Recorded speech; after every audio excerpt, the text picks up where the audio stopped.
Let's button the top one too. What's going on, my friends? It's your boy Chris over at Verillo Trading. Today coming to you with another video. In this video, I'm gonna cover 3 big pitfalls that traders typically tend to experience at some point in their trading career. And I wanna give you guys some solutions that you can potentially use to think differently about these pitfalls and potentially improve them and reduce the chances of them negatively impacting your trading over time. So that's what we're gonna talk about, guys. It's your boy Chris, and in this video we got some stuff to talk about.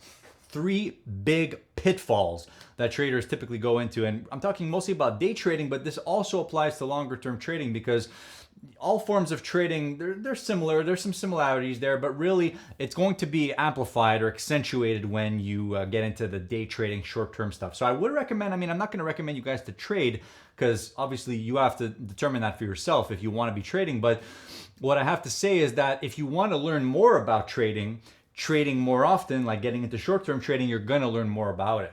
Okay, so here's the first major pitfall, and we're going to be talking about market cycles that relates to the concept of capital inflows and outflows of the market. So over time that I've seen the market trade since 2018, there's periods, there's seasons, there's a cyclical nature to the way markets move. And it is possible where we can see multiple months where there's just not much activity going on. And I find that these periods are one of the things that catches traders off guard a lot of times. So my belief is as follows. The market is this giant pool of money flows, in and out flows. And there's times where it is extremely busy and volatile, and there are times where it isn't, and there's not much going on.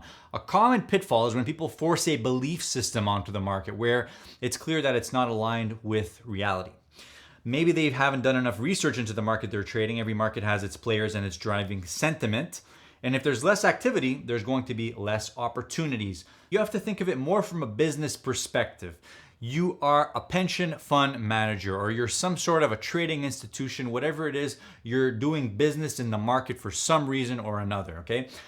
These people have certain things that they look for, that they wait for. And when certain things come into the market, like a new catalyst or a new something that hits the market, it changes how these people do business. They may need to go into the market and place some trades. They need to come out of the market. So what I'm saying is that there's periods, guys. There could be periods where there's literally nothing going on. Right now, I'm filming this in May of 2023, and there has been a pretty slow period here, April, May, where I do think a lot of traders have been, kind of frustrated with the recent volatility, especially if you compare it to at the beginning of the year, or maybe at some points last year where the volatility was considerably higher, or at least in sort of a sweet spot. Now we're in a time where all of a sudden that volatility is just not really there, and they're gonna have to be adapting or not trading at all. I find that this catches a lot of traders off guard because sometimes a trader can show up, again, the rat race mentality. You go and party for 2 days on the weekend, you show up Monday morning, or you show up on Tuesday, or whenever you show up, you're pumped and you wanna make some money, you wanna take some risk in the market. But you're forgetting one thing. The market's low volatility, we don't have a catalyst, and you're sitting there trying to trade the same market that you've always traded that has done you well in the past. You're trading it with a past mentality and imposing that onto the current situation. That is a bad thing. It's gonna get you into trouble, guys. Trust me. I think in regards to trading, you need to let go of your expectations. Let go of all of your past successes. When it comes to actually trading the now and focusing on the current opportunity that's in front of your face, you want to detach from all those other things that you've experienced in the past. You don't want to detach from your knowledge, but you want to detach from the time you were making all kinds of money 2 months ago and you had a streak where it was your best streak ever. And you want to concentrate on the now, which is, I'm struggling to even make $100 a day in this market. And that's a subjective number, but you get what I'm saying, guys. It's not the same as it once was. By the way, I gotta tell you guys, this video is officially sponsored by Ironbeam Futures, who is a futures clearing firm in Chicago, right on top of the Chicago Board of Trade in the same building. And honestly, I decided to partner with them to provide you guys with a commission special. So if you guys were thinking about opening a live trading account, go and hit up Ironbeam, all right? And tell them I sent you. Tell them my boy Chris over there at Verillo Trading, he plays the keyboard, he plays the guitar, and he's like, yo, go and trade some futures. I would not recommend you to trade, but I have a YouTube channel dedicated to trading, so go ahead and do whatever the hell you want to do, my friends. Check out Ironbeam Futures. Thank you. Go check out Ironbeam. So the bottom line regarding the market cycles, guys, is that you want to really trade around the market cycles. If the market is slow, go on vacation, my friends. If you can't afford to go on vacation, go on a low-cost vacation. Go do something with your friends. Take 3 days off trading. Don't be afraid to take time off trading. That's something I wanted to add to this video. I took time off at the beginning of this year in the month of February and March. And those 2 months I took off from active trading. I was working on back-end stuff regarding my company and my site and stuff. Obviously, still lots of work to do. But those 2 months, guys, did me wonders, especially in regards to my overall mentality about trading and actively trading and money management and certain things that I want to do and things that I'm working towards. I would highly recommend you to take time off trading, especially if you feel exhausted. It's related to the rat race mentality. You show up every day, you get comfortable with the markets, you're making a bit of money, you're doing okay, you do the same thing every day, maybe you're trading the same strategy. Eventually, you know what's gonna happen? The market's gonna catch you at some point. It's gonna catch you off guard. You got a little bit too comfortable, my friend, and the market caught you. And now, my strategy's not working anymore. What do I do? Well, you got to do some work, buddy. Don't get comfortable. The minute you get comfortable in trading, I think that's when the market typically catches you off guard. And when you get burned, okay, don't keep trading the same way, guys. If it's not working, you have to stop. This is the problem that a lot of people get into. They have a good strategy. They're confident in their strategy. Everything's going well. They finally achieved it. You know, that success. You're happy. You're programming yourself for success. But then the market is not the same anymore. You have to adapt. You have to change. You have to love the process of trading, guys. You have to love the journey. Don't frame it in a rat race mentality. You have to frame it from a journey perspective and something that you actually enjoy doing in the long run. Pitfall number 2 is related to building a toxic relationship with trading, which happens very gradually over time. And it can happen to everybody that trades. I think it happens to everybody, I'll be honest with you, especially in a time where people are working more from home. They're not as much involved with other people. And a lot of retail traders typically trade alone, not in a community, or if it is in a community, maybe they're not always actively engaging with the community. I would recommend you guys, if you are serious about trading, to trade in a group with other serious traders doing the same thing as you or very similar, where you can be accountable to one another and trade with more of that business mindset. So building a toxic relationship with trading sort of looks like this. And these are the negative sides of what I call the trading rat race. So you wake up every day, you look at the same markets every day, and you're in a sort of cycle where you feel comfortable with the market. You have a strategy and you know it kind of works. You do a bit of work every day, but at the same time, your love for trading, your interest for trading is either not what it once was, number one, or maybe it was never even there and you just thought that trading was going to be this way to make an extra income and you didn't actually love it. You just loved the idea that you could make an extra income. That's another problem, which is kind of a fallacy. So the rat race mentality of trading, where you think that I need to trade now. I don't want to waste more time demo trading because the next trade could be the one that's going to win. Now, I think it's beneficial for traders to zoom out of the perspective of the trader trading at the desk and go and zoom out to the bigger business perspective. I think it's helpful to do that. We're going to talk about that more in the next point here. Before we go on here, this is the solution for point number 2, just some ideas to help you improve it. So regarding the rat race mentality where you start becoming exhausted with trading and you have all these belief systems that are potentially limiting you and you may not know it, the one thing I could say to you is this: you need to lose all expectations regarding your trading. You can have goals, you can have benchmarks, but you still need to lose your expectations regarding what you're able to do right now. Because I can guarantee you that when you set your mind to something, the chances of you exceeding your expectation is going to be much, much higher. And what I mean is when you really set yourself to something, guys, you'd be surprised at what you can accomplish because you become so involved and you become so passionate about what you're doing. You have to develop a love for the act of trading and the art of developing your trading. And as you trade, as you gain more experience, make realizations about the markets, make realizations about how traders think, make realizations about the current market environment, and make realizations about some of the mistakes you've made and how you can improve yourself going forward. Because you love the process of trading, you have to basically develop a positive belief system or a positive framing around your trading. And this can be done with self-affirmation or speaking about trading with other people. And that's why I think you should definitely talk to other traders who are also passionate about trading. That way you can exchange ideas with them. So just positive talk. I really like trading. I love trading. I think it is a very engaging activity to do. I think that it makes you think outside the box. I think that it makes you more competitive. It can help you develop skills for solving problems. It can help you develop skills for money management. You have to come clean with trading.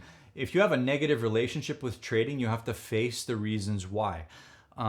It's either going to be due to some mental fallacy or belief system that you've built up over time. And you need to go ahead and face that. And once you face your thoughts, your negative thoughts or negative beliefs towards trading, you need to slowly start to replace them with positive affirmations and positive thoughts. That is, if you love trading, if you truly do enjoy trading, which some people don't. Some people just trade for the clout. They trade because for whatever reason, X, Y, and Z. But this is what's going to separate the people who stay in the game versus the people who end up quitting. And it's how much do you actually love that job? How much do you actually enjoy the act of sitting at the desk, planning, preparing, researching trades, going over past results? A lot of it is dirty work, guys. A lot of business work is dirty work. I learned some of this stuff by working on my company in the last few months. There's the back end aspect and there's the front end aspect. A lot of people, when they first get into trading, they're thinking about it only from the front end. I'm going to sit there, I'm going to place my trades, I'm going to make my money, I'm going to pull out the money, and then I'm going to go to the restaurant and spend it. That's like sort of all the front end, euphoria side of it. Whereas you're forgetting about all the dirty work. Behind every great institution, every business is a solid back end. I mean, you can't stand up straight if your legs are not strong. And you guys can't see my legs, but I don't forget leg day, trust me, don't worry. Remember, if you guys are looking for a futures broker, check out Ironbeam using the link down below. And if you do want to support me further, you can check out my stockbroker, Interactive Brokers. Let's keep going. Control your exposure to Twitter, because honestly, man, there's so much crap on Twitter. I don't look at Twitter. Do not follow me on Twitter. I think I have an account, but okay, can you guys read that right there? Okay, so here's an example of a tweet I saw on Twitter, and you'll see tweets like this all the time. So the guy says, a trader who is addicted to repetition is a disciplined trader. Okay, big deal. What I interpret that as is a trader who shows up every day and does the same exact thing is a good, consistent trader. But what I can get from that is such a vague statement, because I can interpret that the opposite way, which is a trader who is addicted to repetition is a trader who's going to get too much into a comfort zone and eventually get caught off guard by the market. Addicted to repetition, it doesn't mean you're addicted to the process of improving and evolving as a trader and evolving with the markets. It means, well, in the way he wrote it, it could mean anything. It could mean that he's addicted to just trading in general, just showing up every day and doing the same exact thing. Which I think if you do that, you're setting yourself up for failure, because like I said, the markets change every day, guys. The market is a beast that's designed to trade around liquidity, guys. And there's money being thrown around every day in the markets for different reasons. If you show up every day and do the same thing, you're gonna get caught off guard. That's my belief system. You can't do the same exact thing every single day. You have a general process, a general skill set, things that you know, the true and tried facts behind your understanding of how a market operates and your understanding about how your strategy works, your risk management approach and all that. You don't just show up and you say, oh, I placed my entry here, I placed my target here, I placed my stop here, and that's the end of the story, guys. It's not that easy. We're gonna move on to pitfall number 3, my friends, of where traders typically mess up and they develop a negative framing towards trading and they end up in the rat race mentality. Pitfall number 3, not zooming out to a business perspective or failing to separate your individual problems and emotions from the bigger picture of what you're operating in, which is, in fact, a business of trading. You are trading for a business, whether you believe it or not. You are doing business. You're entering a trade and you're exiting a trade. You are making a decision that has the potential to give you a financial gain or a financial loss. You need to frame it as a professional would. It's easy to forget this over time because you are an individual. You are a human being. You have emotions. You have feelings and all this stuff. So I honestly think that a lot of people, when they get into trading, they do not know about the bigger picture business stuff that much. And they view it more, with a small time mindset. I do think that over time, you will get better at this. I would definitely recommend anybody out there, young guys in your 20s, right? You get into trading, you don't know about this stuff. Get into learning about corporate stuff, corporate taxes. That's what I'm studying right now. Learn about how businesses operate, because trading is a business. You're building a business, you're operating a business, you're growing it, and you have to evolve with the times as the times change. Relates to how the market cycles change. That's the business you're operating when you're trading. A lot of people, when they're into trading, especially in the early stages or in the intermediate stages, like I said, not only do they get caught into cycles, but they also forget that they're managing a business. It's not you just sitting there executing these things for your own account and being all happy. Oh, my account went up today. My account went down today. You're a business. You're trading for a proprietary trading firm. Even if you're an individual, I believe it is beneficial to frame it in this way, because you can zoom out from your individual human flawed emotional state. It's not a flawed state. It's beautiful to be a human being, of course. But what I mean is, when you're operating a business, you have to zoom out from being a human, and you have to zoom out to the perspective of the business, which is a different entity in itself. And you see the business from its own perspective, and you can make your decisions to pull the strings for the business rather than from your own perspective as the trader placing the trades for the business. So I'll read you what I wrote here. Say you are the head risk manager of your company or your prop firm. You have 100 million in capital. You have the choice of where to allocate your capital to where you think it will provide the best return. Most businesses have more than one person involved, and trading firms are typically groups of traders that operate together. Trading alone is a completely different beast, because if you're the head money manager and also the head trader, you're essentially doing two jobs at once. It can pose a problem, and it requires an extreme amount of self-discipline and accountability. And it could be easier, in my opinion, if you trade in a group where you guys do debriefing sessions where you can go over your risk control together, go over your trades, go over what happened, and plan stuff together, because two heads is always better than one. The main issue is that being the risk manager for the company, it's completely different than being a trader for the company. When you're trading, you are taking on some roles of risk management. You are there to manage your risk. However, the risk manager is really taking care of the back end stuff, like the real capital allocation of the bigger bankroll. So the firm has 100 million.